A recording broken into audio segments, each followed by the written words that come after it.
Karibu mpenzi mtazamaji na mfuatiliaji wa Mbugi TV katika kipindi chetu cha maisha ya watakatifu, ikiwa leo ni tarehe 25 ya mwezi Novemba, ambapo mama kanisa anaadhimisha kumbukumbu ya Mtakatifu Silvesta Gozorini, abate na mwanzilishi wa shirika.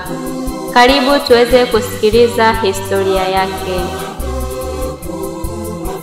Mtakatifu Silvesta alizaliwa katika familia bora ya Gozorini mjini Osimo nchini Italia mwaka 1177. Alijifunza sheria katika chuo kikuu cha Bologna na cha Padua nchini Italia, lakini ghafla aliacha masomo hayo na kusoma teolojia na Biblia. Alipoacha masomo hayo, baba yake alikasirika sana, na kwa kipindi cha miaka 10 hakuzungumza na Silvesta.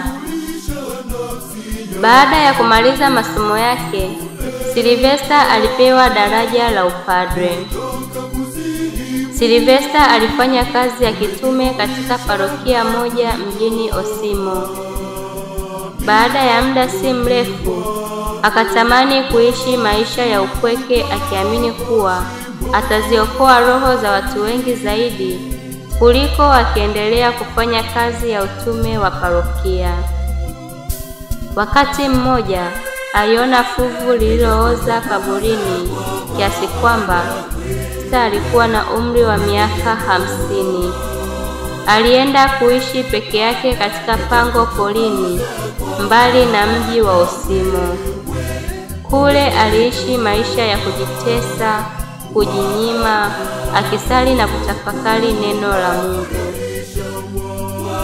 Pamoja na kujificha kule porini, watu wa Osimo walimfahamu kama padre aliyeacha yote ili awe maskini kwa ajili yake yeye, ambaye alikuwa maskini kwa ajili yetu sisi sote. Vijana waliokuwa motomoto katika imani walimwendea na kukaa naye ili kupata maongozi ya kiroho. Polepole lile pango alilokuwa akikaa halikuwatosha tena, kwa sababu ya wingi wa watu waliomwendea kwa ushauri na kutaka kubaki naye. Wote walitamani kupata nafasi ya kuingia katika maisha ya umonaki. Basi Padre Silvesta alijenga monasteri na akachagua wafuate kanuni ya Mtakatifu Benedikto na kusisitiza waishi maisha ya ufukara. Aliwahimiza wawe na heshima na upendo mkubwa kwa Ekaristi Takatifu na kwa Bikira Maria. Huu ulikuwa msingi wa maisha yao. Walifahamika kama mapadre wa Silvesta.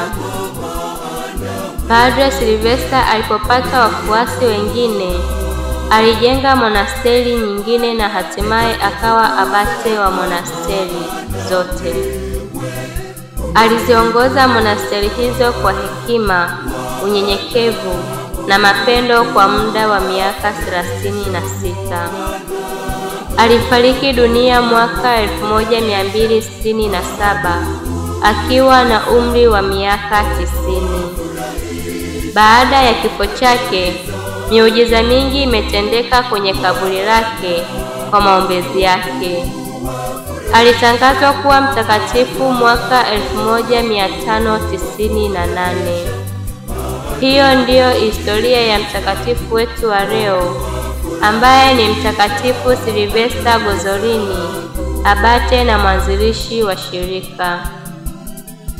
Karibuni kwa tafakari kutoka Zaburi ya 49 mstari wa 12 na tena mstari wa 16 mpaka wa 17, inayosema: mwanadamu hatadumu katika fahari yake, atakufa tu kama mnyama.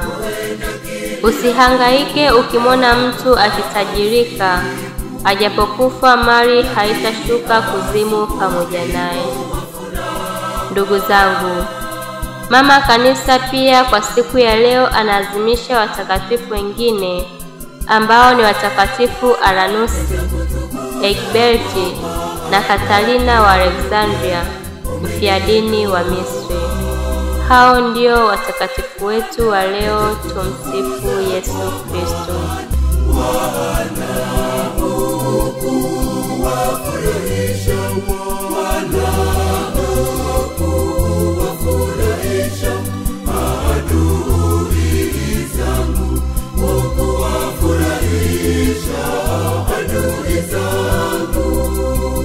This is Mbogi TV. Habari, kazi na sala.